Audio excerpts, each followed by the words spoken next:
Hello, welcome to my channel. Today I'm going to make tuna sandwiches for dinner, but in a whole new way. Everyone in my family love tuna sandwiches, especially at lunchtime, but today I want to use one of my pantry staple tuna cans and make some tuna sandwiches for dinner in a more elegant way. I have some fruit chopped up, some herbs, some romaine lettuce. I will upload in my description box the recipe for tuna salad. Have some peppers, some onion, and some mangoes. This is the dinner I'm going to make. Along with that, I'm going to make some homemade whole wheat stovetop bread, honeycomb pita bread. Really soft and fluffy. Now, if you want to use store-bought bread, go right ahead. But to make my dinner more exceptionally elegant, I'm going to make this fresh made whole wheat bread. And this is what it looks like. See the honeycomb in there? Nice and soft. Now here is my ratio for the flour. I'm using 4 cups of whole wheat flour, 2 cups of white flour, 1 tablespoon of baking powder, 2 teaspoons of salt, 1 tablespoon plus 1 teaspoon of dry yeast. Now this is a new experiment I'm doing, so that's what the bread comes out, and I'm excited to share it with you that making whole wheat stovetop bread will be light and fluffy like what you just saw.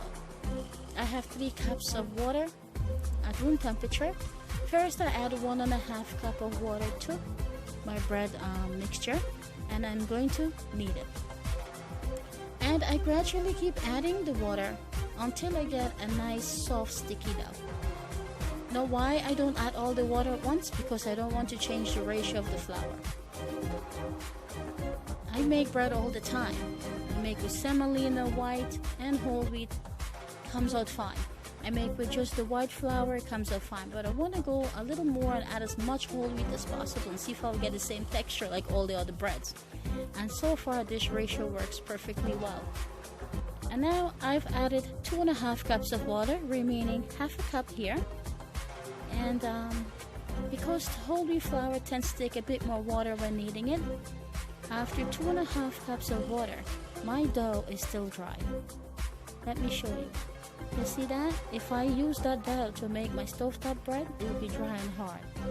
So I have to make that a bit more sticky, so I continue adding water and kneading the dough to get a softer consistency texture.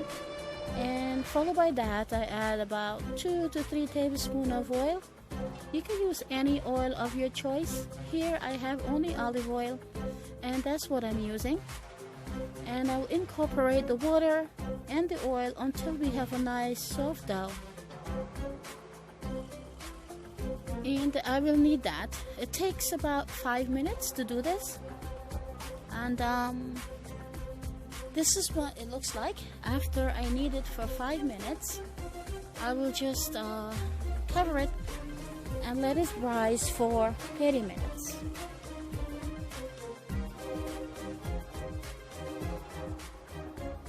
Now, usually you can mix this by hand, but my hand is not in great shape, so I use my KitchenAid.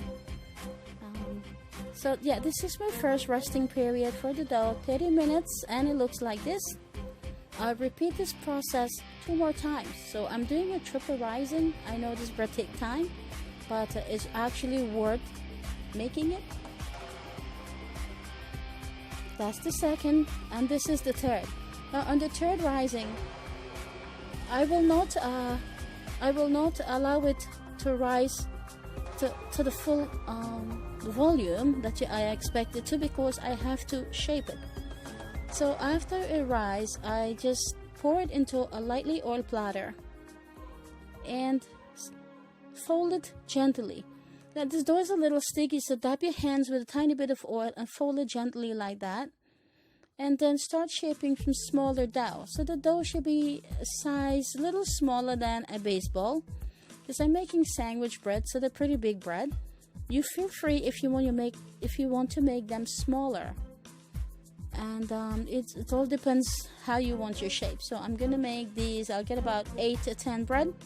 Now when I zoom it in, it looks a bit big, but it's a little smaller than a baseball.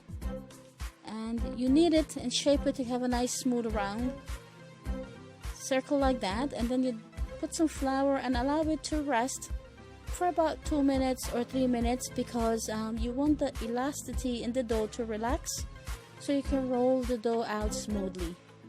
And you see, when you touch the dough, it's sticky, but yet it's not sticking to your hands. Now, if your dough is a little stickier, don't panic. Just dab your hand with a tiny bit of oil and handle the dough. It works. And you shape it, and then you let it rest for about 2 or 3 minutes, like I've mentioned, and then we'll start roll those out.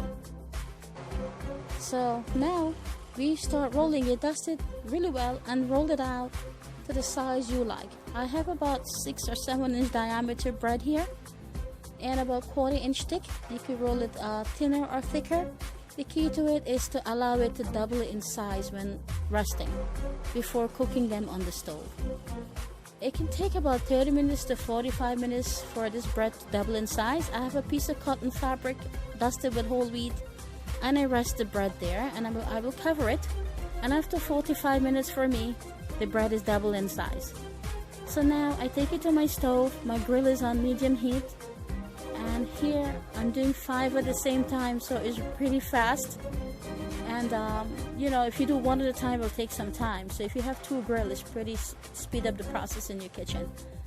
So here, the key to this bread to get the honeycomb when it cooks is to keep flipping it every 20 seconds or so. You know, don't let it cook for too long on one side because you will not get the honeycomb air bubble to build up inside. So keep flipping them, and as you keep flipping them, it will cook from the outside to the in, and as it starts to poof, it'll poof and split directly in the middle. So keep flipping the bread, and you know, it's quite a little bit of flipping you have to do here, but it's worth it. And you get some nice homemade bread that you know what's inside of your bread when you're eating it.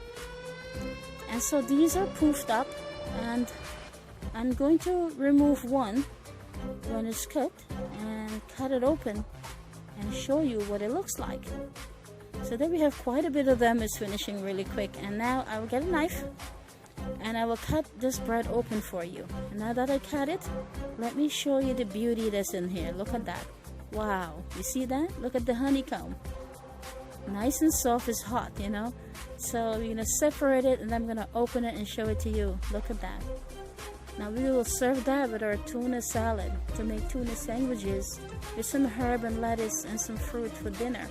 So I have a staple from my pantry, tuna, canned tuna, that I try to make for dinner, inexpensive and in a more delicious way. And so I hope you enjoy my video, and if you like it, give it a thumbs up. And yeah, thanks for watching, and enjoy. Bye bye.